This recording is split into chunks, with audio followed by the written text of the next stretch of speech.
Assalamualaikum warahmatullahi wabarakatuh. Sahabat-sahabat tercinta yang dirahmati Allah, jumpa lagi dalam acara Kulluhum, kuliah 10 menit dari Undang Munawar Official Channel. Mudah-mudahan bermanfaat bagi kita semua. Materi kali ini masih berkaitan dengan materi sebelumnya.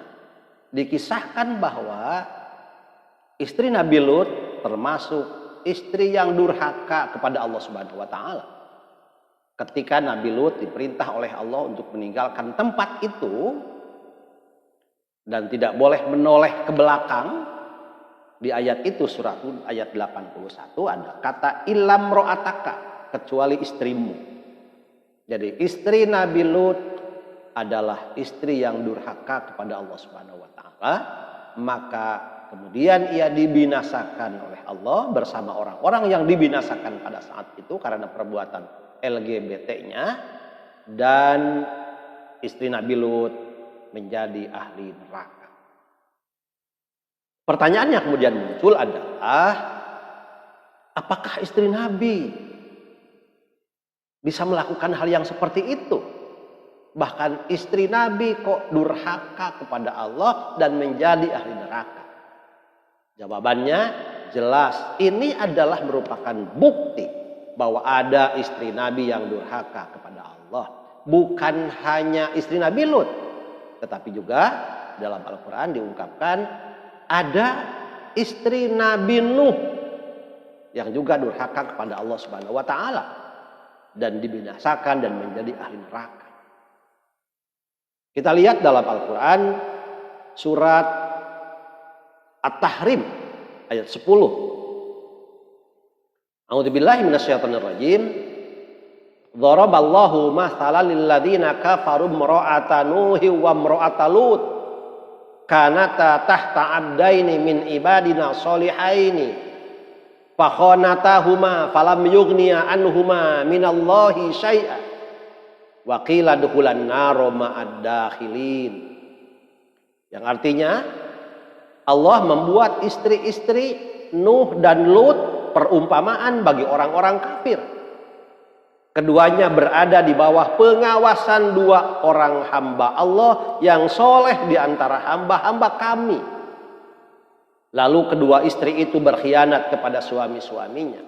Maka kedua suaminya itu tiada dapat membantu mereka sedikit pun dari siksa Allah, dan dikatakan kepada keduanya, masuklah ke neraka bersama orang yang masuk neraka. Di dalam Al-Quran dan tafsirnya yang dikeluarkan oleh Departemen Agama Republik Indonesia, cetakan tahun 1990, dikatakan bahwa istri Nabi Lut bernama Wali'ah, sedangkan istri Nabi Nuh bernama Walihan. Sekali lagi, istri Nabi Lut bernama Wali'ah, istri Nabi Nuh bernama Walihan. Pertanyaannya, apakah kedua istri itu, baik istri Nabi Nuh maupun istri Nabi Lut, durhaka kepada Allah, atau bentuk kedurhakaannya seperti apa?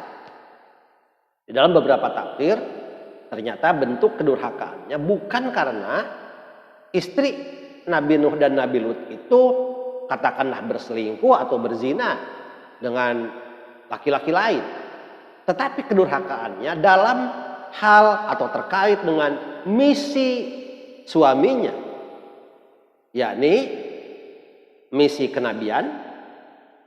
Keduanya berdakwah, mengajak manusia untuk beribadah kepada Allah.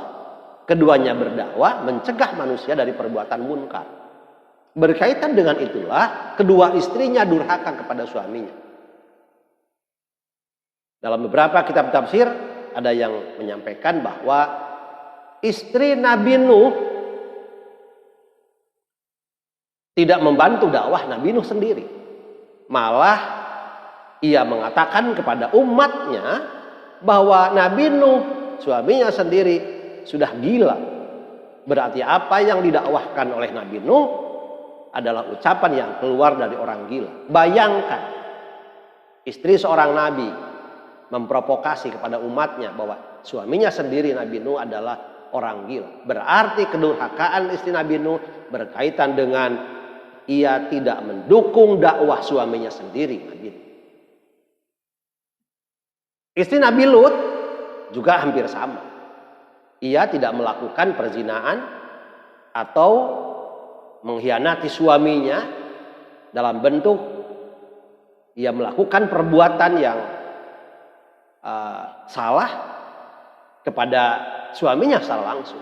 Tetapi ia tidak mendukung dakwah suaminya.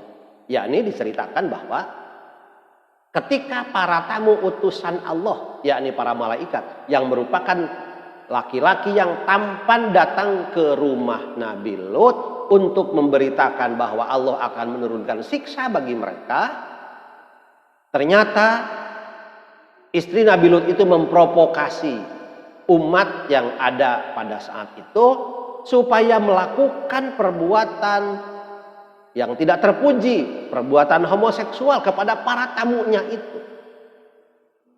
Menyuruh supaya tamu-tamu itu didatangi oleh masyarakat yang pada saat itu terbiasa melakukan perbuatan LGBT. Bayangkan, istri Nabi Lut ternyata tidak mendukung dakwah suaminya. Seharusnya istri Nabi Lut mendukung dakwah suaminya. Karena suaminya merasa cemas ketika kedatangan para malaikat itu yang merupakan laki-laki tampan. Khawatir diganggu oleh umatnya.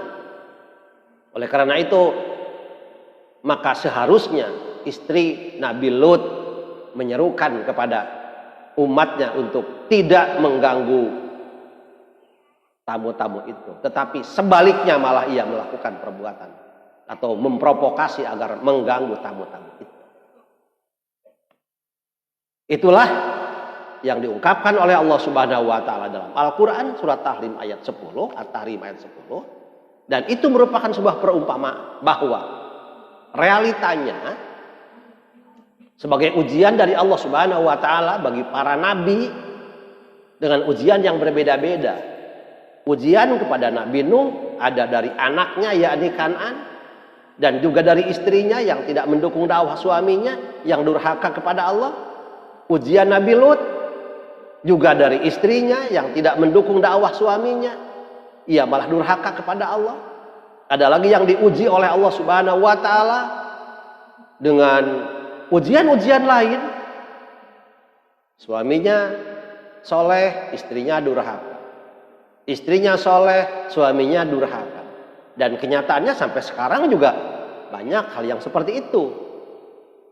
Jadi tidak heran apabila kita melihat ada ulama, ada kiai yang ternyata istrinya tidak sesuai dengan apa yang pantas dilakukan, diperlihatkan sebagai istri dari seorang ulama atau seorang kiai. Jangankan ulama, kiai, nabi saja, yakni Nabi Nuh dan Nabi Lut, ternyata istrinya durhaka kepada Allah Subhanahu wa taala. Dan ternyata suaminya itu di sini dalam Al-Qur'an dinyatakan keduanya kanata tahta abdaini min ibadina sholihaini. Kedua istri itu ada dalam pengawasan hamba-hamba Allah yang soleh. Nabi, coba bayang, nabi. Fakhonatahuma falam yughniya anhuma minallahi syai'a.